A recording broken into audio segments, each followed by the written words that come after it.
Michael Douglas spent a lifetime playing men who could control any room they entered.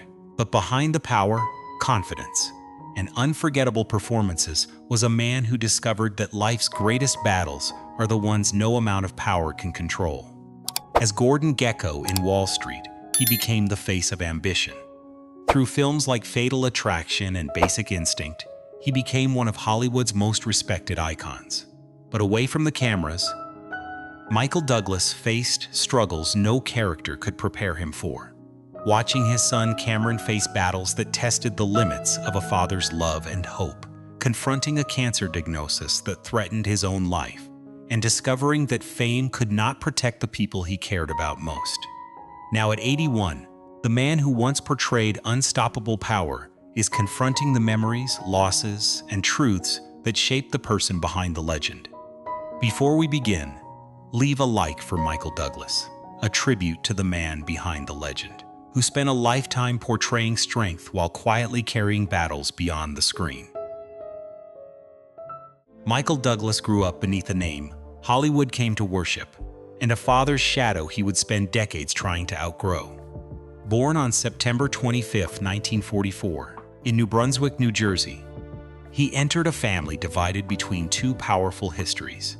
His father, Kirk Douglas, was the son of impoverished Jewish immigrants from the Russian Empire, a man whose discipline carried him from hardship to the summit of post-war Hollywood.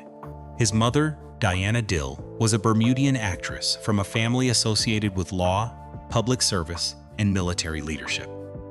Michael's maternal grandfather, Thomas Melville Dill, had served as Bermuda's Attorney General. The family name gave Michael access, but it did not give him a clear identity. During Michael's early childhood, Kirk's career carried him to Hollywood. By 1951, his parents had divorced. Decades later, Michael described their early relationship without melodrama. It was not particularly good because his father's career definitely went first before family. Kirk was not absent from every chapter. Michael and his younger brother visited him during holidays and saw the machinery of stardom up close. Yet Michael's judgment remained painfully clear. Kirk was film star first, father second.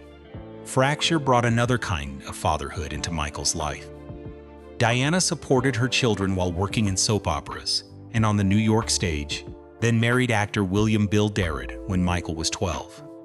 They settled in a small Connecticut farmhouse, and Bill became what Michael later called the most important male influence of his teenage years.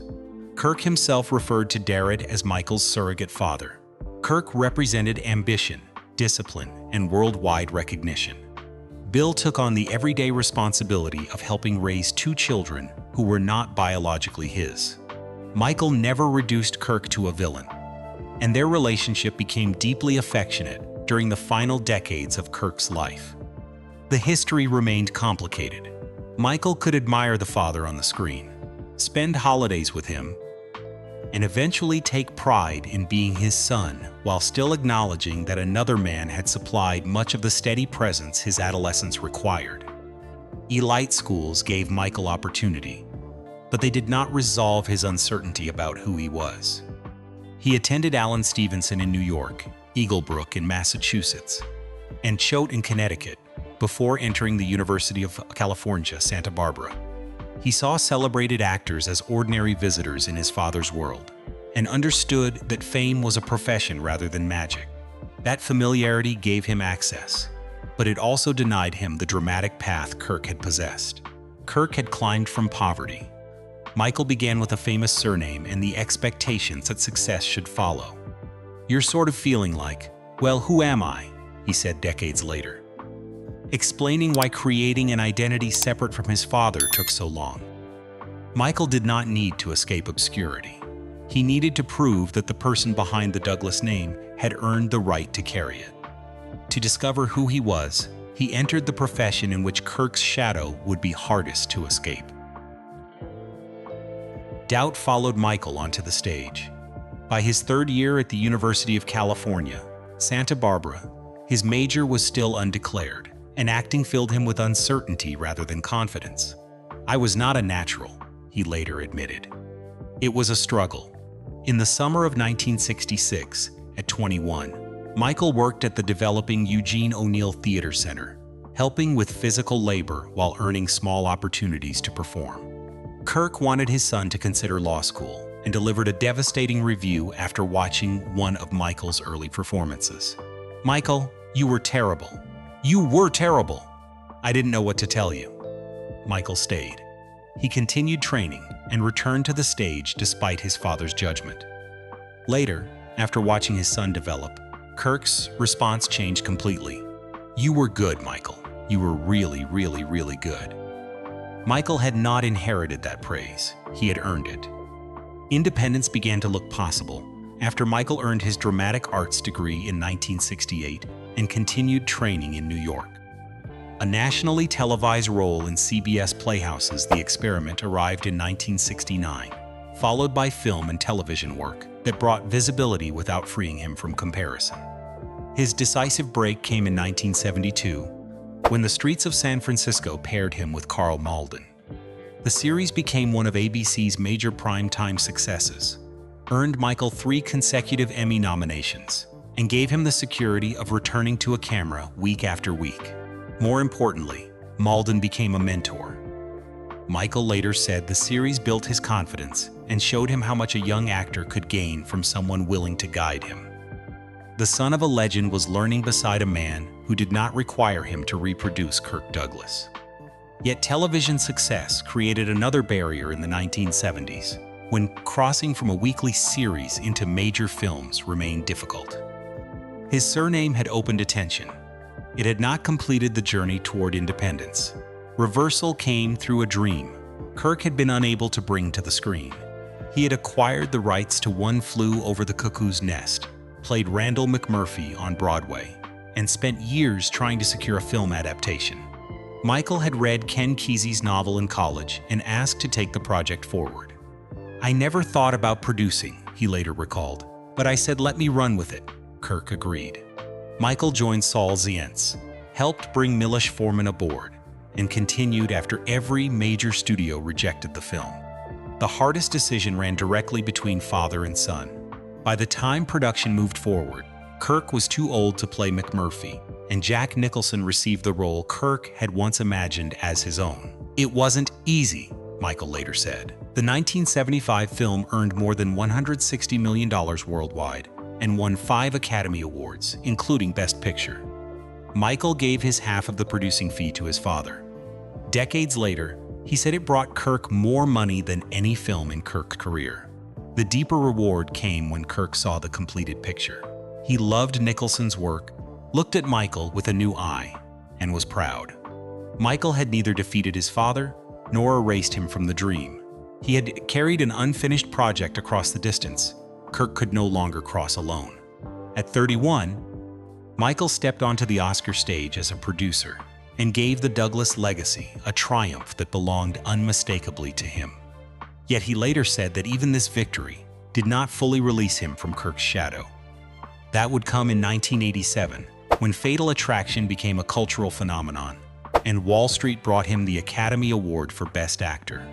Only then did Hollywood stop seeing primarily the son of Kirk Douglas. The face on the screen had finally become unmistakably Michael's own. By 1984, Michael Douglas had already won an Academy Award as a producer, yet the public still knew him partly through the name he had inherited. Romancing the Stone changed that balance by proving he could carry a major film as a leading man. 3 years later, 1987 became the turning point he had spent most of his adult life pursuing. Fatal Attraction placed him at the center of one of the decade's most discussed films, while Wall Street gave him Gordon Gekko, a character whose confidence, appetite, and polished cruelty seemed to capture an entire era. At 43, Michael stood on the Academy Awards stage and accepted the Oscar for Best Actor. The son who had once been told by Kirk Douglas that he was terrible had now received Hollywood's highest acting honor. The surname remained the same, but the achievement could no longer be mistaken for inheritance. Michael had finally established a screen identity powerful enough to stand beside his father's rather than beneath it. Success, however, gave Gordon Gekko a life Michael had never intended. The character was written as a warning about greed, yet audiences repeated his words as if they were instructions. Young financiers approached Michael and told him that Gekko had inspired their careers. "I was always shocked," he later said. His answer was direct. "Well, I was the villain." Some still refused to see the character that way. The experience revealed a limit Michael could not control. An actor could shape a performance, but once the film entered the culture, the audience decided what it meant. Gekko's confidence became more memorable than his emptiness, and the role followed Michael far beyond the theater. He had spent years escaping the shadow of Kirk Douglas.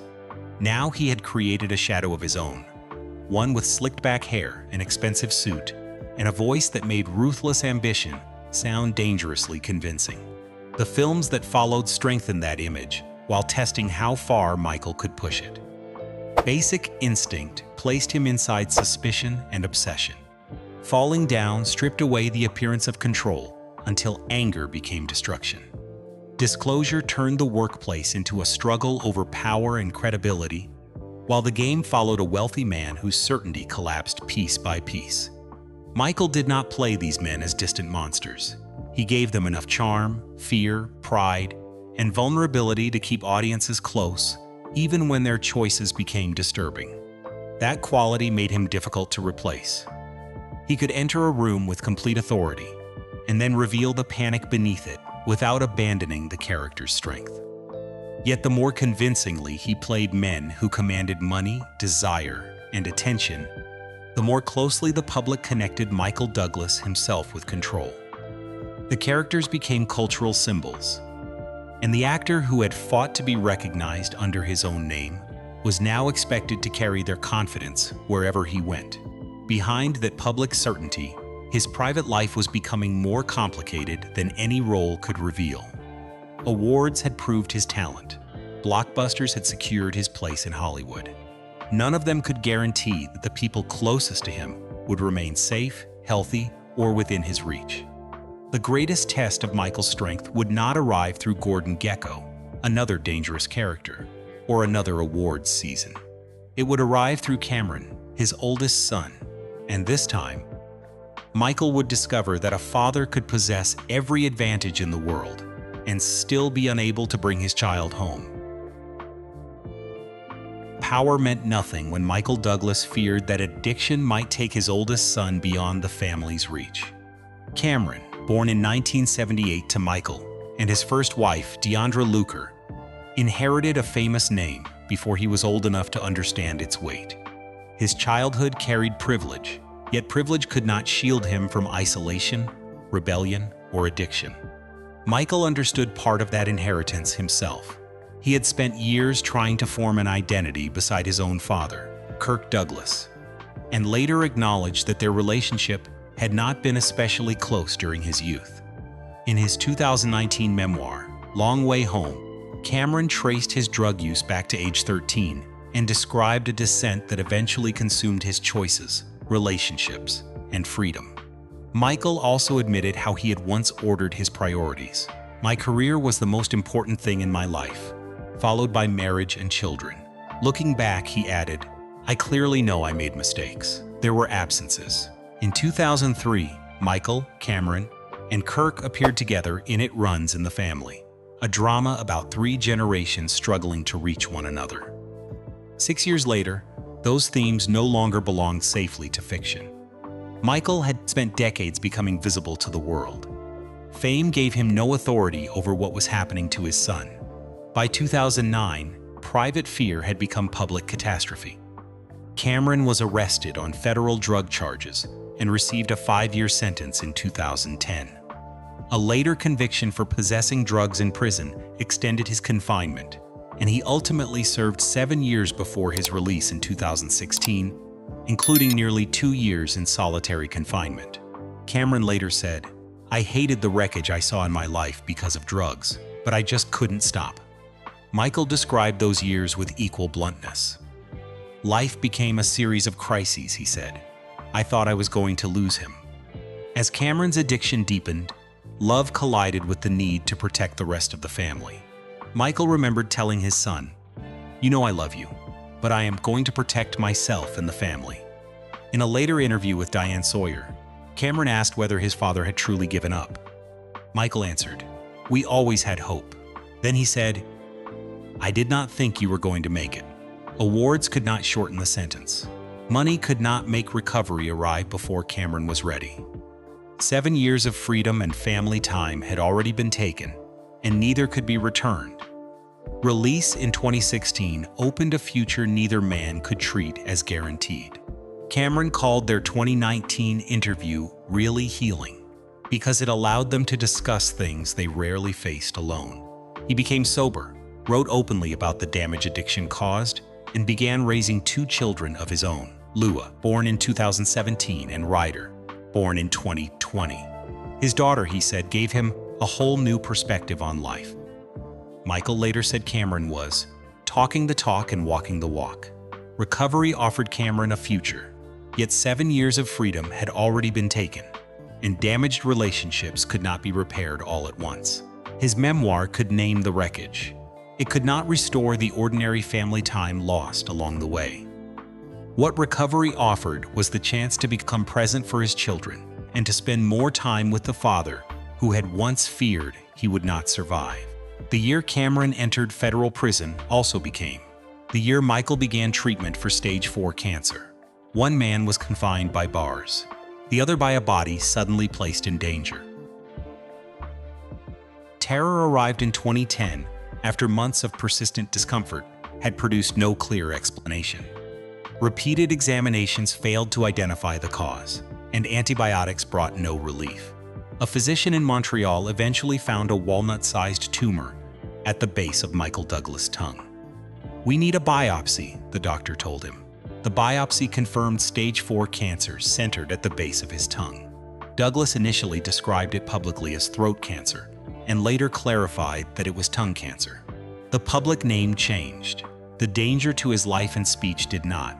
Surgery, if treatment failed, could require the removal of part of his jaw and tongue. The threat reached directly into the identity he had built over decades. His controlled, unmistakable voice had carried Wall Street, Fatal Attraction, and characters defined by authority. Now speech, work, and survival belonged to the same medical crisis. Douglas underwent chemotherapy and radiation in the hope of avoiding surgery. He called the treatment a rough ride and said chemotherapy zaps all the good stuff too. Weeks of treatment began with no certainty that his voice, strength, or life would emerge unchanged. A father unable to halt his son's descent now faced another force beyond control, this time inside his own body. Treatment reduced existence to what his body could endure. Radiation burned his palate. Eating became extremely difficult, and Douglas lost about 40 pounds while living largely on liquids. The figure audiences associated with control and power became physically weak. Catherine Zeta-Jones described the hardest part as seeing his exhaustion because Michael is never tired. Douglas refused a feeding tube and continued through chemotherapy and radiation as his weight fell and his energy disappeared. "It really knocks you out," he said during treatment while insisting, "I'll beat this."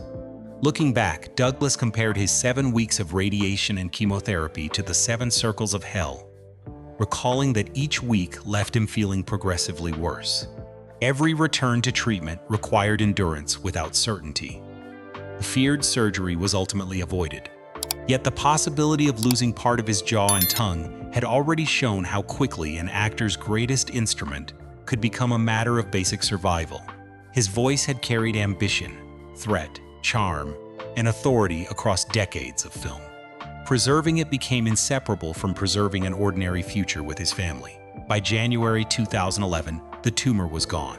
Douglas said, "I feel good, relieved," while acknowledging that regular examinations would remain part of his life, first monthly and later at wider intervals. Recovery brought him back to work and changed the value he placed on the people around him. He said the affection of family, friends, and fans reached him at a much deeper level and gave him a new understanding of how precious those relationships were. 2 years later, looking back on stage 4 cancer, he said, "I feel blessed and fortunate that I'm even alive." Cameron's imprisonment and Michael's own cancer had changed the order of his priorities. Career no longer stood ahead of marriage and children. What remained was a family placed first in years that could still be shared. The man who had spent a lifetime projecting control finally understood what decades of success had hidden. Health, time, and the people he loved had never been his to command. Long before Cameron's crisis brought Michael's earlier absences into sharper focus, those priorities had already begun shaping his first marriage. In March 1977, years before Wall Street and his Best Actor Oscar, Michael married Deandra Luker, the daughter of an Austrian diplomat. Their son, Cameron, was born in 1978. Marriage and fatherhood gave Michael an opportunity to create the stable home he had often missed as a boy, but he was still determined to establish an identity separate from Kirk Douglas.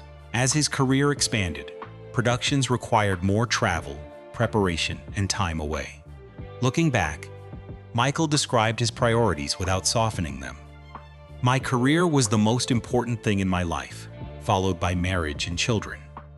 By the early 1990s, Romancing the Stone, Fatal Attraction, Wall Street, and Basic Instinct had made Michael one of Hollywood's most recognizable leading men. His marriage was moving toward separation. In 1992, he entered rehabilitation for what he described at the time as overwork and alcohol abuse. Deandra filed for divorce in 1995 after 18 years of marriage, and the legal process concluded in 2000. Reports placed the settlement near $45 million. During their marriage, the couple had acquired Cestaca, a historic estate in Mallorca. After the divorce, they continued using the property during different parts of the year, with separate periods of residence and access.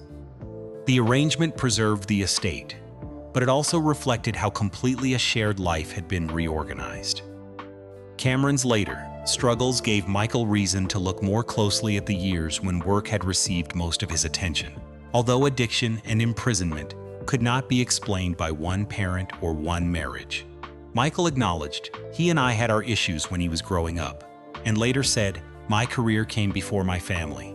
His words recalled the way he had once described Kirk as film star first, father second.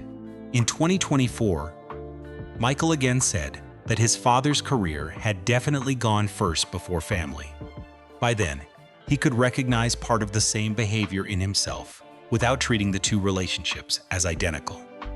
Michael eventually said that his priorities had completely reversed. In 2000, the year his marriage to Deandra legally ended, Dylan was born, and Michael prepared to marry Catherine Zeta-Jones. He entered fatherhood again as an older, established man, more aware of how easily work could consume the time he hoped to share with his family. Deauville gave Michael a second beginning in 1998, though his first words to Catherine Zeta-Jones nearly ended the possibility. After seeing her in The Mask of Zorro, he arranged to meet her at the French Film Festival and told her, "You know, I'm going to be the father of your children." Catherine ended the evening. Michael later sent flowers and an apology. The relationship continued, and they became engaged in December 1999. Dylan was born in August 2000. Michael and Catherine married at New York's Plaza Hotel that November, with Cameron serving as best man, and Carrie's followed in 2003. Michael was raising children again after his career was firmly established. He later said the timing gave him more opportunity to enjoy family life. The difference was deeply personal. He had spent years proving he could become more than Kirk Douglas's son, and now he was trying to give his own children more of the presence he had once needed. The next decade tested that promise. Michael's advanced cancer diagnosis in 2010 placed the family under severe pressure, while Catherine later sought professional treatment for bipolar II disorder. She transformed the public exposure of her diagnosis into a message for others. There is no need to suffer silently, and there is no shame in seeking help. At the same time, the wider family was carrying the consequences of Cameron's imprisonment. The strain accumulated across illness, parenting, public scrutiny, and the daily demands of a marriage between two highly visible people. In August 2013, Michael and Catherine announced that they were taking time apart to evaluate and work on their marriage. The separation was not presented as a final public battle. It was an acknowledgement that endurance required more than affection and shared history. When Michael and Catherine appeared together again in 2014, reconciliation had replaced certainty with responsibility.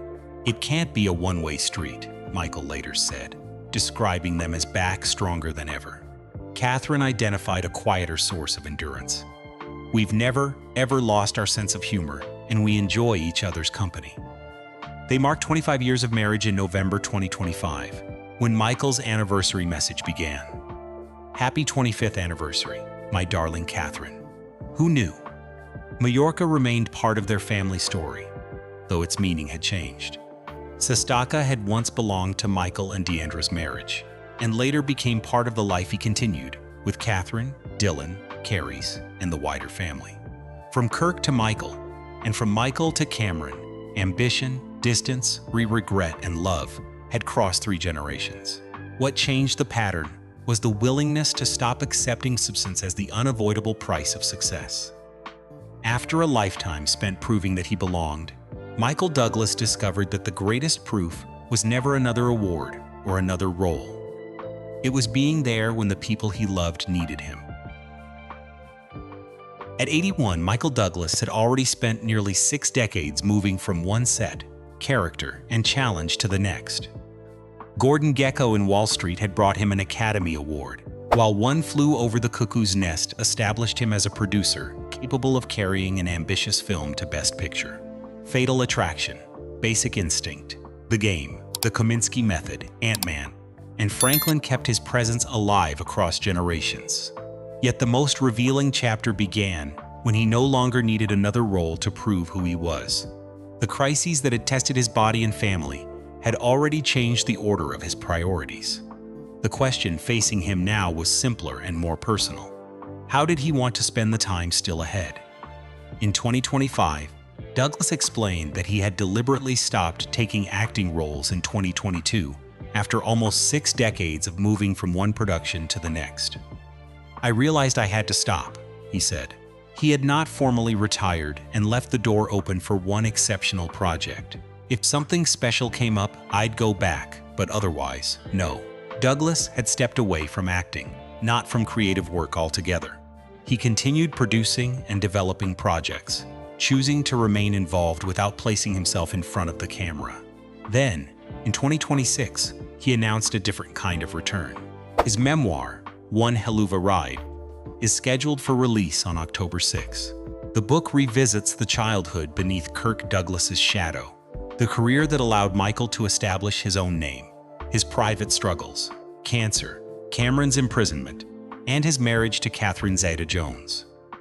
After a lifetime of speaking through powerful and deeply flawed men, Douglas was preparing to speak without a character between himself and the audience.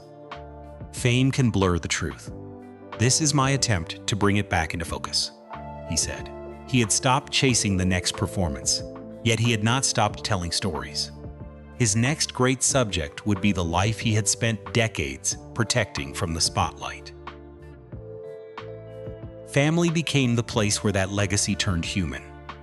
Michael and Catherine marked 25 years of marriage in 2025, while their children entered adult lives shaped by the Douglas name without being limited to it.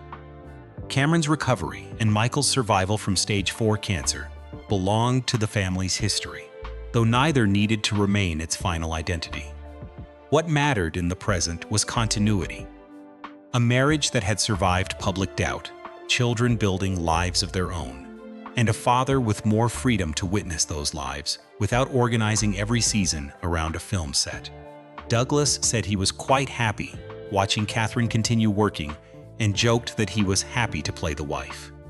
For a man once measured by entrances, command, and momentum, learning to remain became a quieter achievement. His public service also extended beyond the household. Founded in 1964 by Kirk and Ann Douglas, the Douglas Foundation has awarded more than $118 million to over 200 organizations supporting access to education, healthcare, and the arts. Michael now serves as a trustee alongside his son Dylan, carrying a family responsibility into another generation. Since 1998, he has also served as a United Nations Messenger of Peace, using public recognition in support of peace, nuclear disarmament, and international security. These commitments transformed inheritance into responsibility. Gordon Gekko made ruthless ambition unforgettable. Michael Douglas' later life moved toward stewardship, restraint, and time shared while it remained available. The deepest wealth was never the power to possess everything. It was the wisdom to stop reaching, recognize what had endured, and understand that love, health, and time could be honored only through presence. If Michael Douglas's journey has stayed with you, leave a few words below in tribute to a life still being told on his own terms.